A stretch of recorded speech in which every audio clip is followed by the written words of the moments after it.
Guys, during this year, one more video has been came on the Array Dsa part 34. We are covering into this video. So please like this video, share, friends, subscribe to my channel, and don't forget to all the notification bell also. So you know about these type of videos on the channel. So anyways, let's move to computer screen and let's do a coding with laughing it. Guys, in today's video, I'm telling you about a minimum adjacent swaps required to start binary array. This topic is very long, but in today's video, we are covering the minimum adjacent swaps required to start a binary array. So let's start and let's talk about it. So let's start. Given a binary array, task is to sort this binary array using a minimum swaps. We are allowed to swap only adjacent elements. Different examples here you can see it. So let's see this example. First of all, we do it in the black color, so it will be visible. So the input we write 0 0 1 0 1 0 1 1. So the output will become 3. Why? Because first swap is 0 0 1 0 0 1 1 1. Okay, then second swap will become 0 0 0 then 0 then 1 0 1 1 1. Then third swap will become 0 0 0 0 then 1 1 1 1. Okay, so that's why the output has been coming 3. Here we swap it. So in the 1 1 is coming in the one line. Here you can see it. Let's highlight it. Input. If we write input 0 1 0 1 0. So we swap it. How? First swap will be look like this. Let me show you. In the first swap, we only want to do it right here 0 0, and then here we write 1 comma 0 comma 0 comma 1. This is called the first swap. And in the second swap, we only want to do it. In the second swap, we do it 0 comma 0 comma 1 comma 0 1. Then in the third swap, we only want to do it. In the third swap, we do like this 0 comma 0 comma 0 comma 1 comma 1. So here you can see it has been swapped. So that's why it is giving the output 3. Recommended. Please try your approach first on the IDE, and then look at the solution approach. This can be done by finding the number of zeros to the right side of every one and add them. In order to sort the array, everyone always has to perform a swap operation with the every zero or its right side. So the total number of swap operations for a particular one in array is the number of zeros on its right hand side.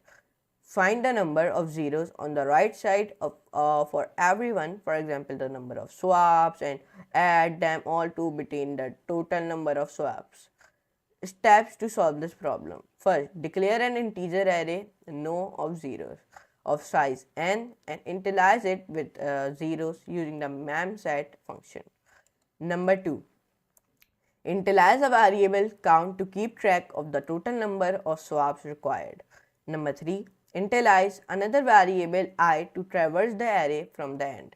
Number 4, calculate the number of zeros on the right side of every one and store it in the no of zeros array. This is done using a loop which starts from the second last element of the input array and goes till the first element for every iteration. The value of no of zeros square bracket I is updated with the value of no of zeros square bracket I plus 1. If the current element of the input array is 0, the value of no of zeros square bracket I is incremented. Number 5, a loop is run over the input array to count the total number of swaps required. For every iteration, if the current element of the input array is 1, the value of count is incremented by no of zeros square bracket I.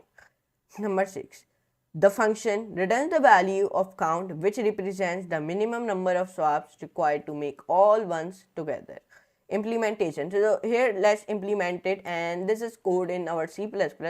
So let's run this code. So first of all, let me copy this code and let's see the output. I think so the output will become 3.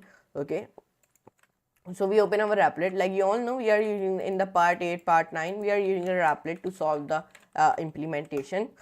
So let's open our applet, in which we have already created our C++ file. We only open it, and when you open it, so first of all, here it has been opened, and we click on the web view, and then I'm pasting my code here. And when I run this code, so it give me the output. Let's see the output of it. So now take a little bit time, then let's see the output. It is giving me 3. Here you can see it. It is giving me the output 3. I write here 0, 0, 1, 0, 1, 0, 1, 1. And why it is giving me the output 3? Like I have already explained you in the top of the code here. I have already told you that in the points, in the 1, 2, 3, 4, in the 6 points, I have already told you that why the output 3 has been coming. Okay. Now, time complexity 0n, a luxury 0n, space optimized solution. Now, an luxury space is not needed. We just need to start reading the list from the back and keep track of number of zeros we encounter. If we encounter a 1, the number of zeros is the number of swaps needed to put the 1 in correct place. So this one implementation, here you can see one more implementation. It is showing you in the C++. So let's run this implementation, and the output will become 3 one more time. And now let's run this. So now it is giving me the output 3. If I write here one more time, removing the 0, so it gives the 0. If I write here 0, 0, and then 0, and then 0. Now let's see the output of it. So now it is giving me the 0. Here you can see it many times. Okay, if I write one more time, so let's see the output. So it is giving me the output 5. Here you can see it 5. It is giving me the output now. So here you can see it like this. It is giving me the like 1, 2, 3, 4, 5, 6, 7, 8. Okay, like this. Here you can see it. Now here you write. I'm writing here. This code is contributed by Ryan Bake. Okay, so here you can see it. Time complexity O(n), a luxury space 0(1). In this example, we use the time complexity O(n), a luxury space 0(1). And the above implementation, here we use the 0(n), time complexity, and a luxury space 0(n). Okay, so here you can see it. In today's video, I told you about what is the minimum adjacent swaps required to sort the binary array. The topic is very big, but the video is smaller. Okay, so get ready for of this series. Okay, of the array in the data structure algorithm. So get ready for it.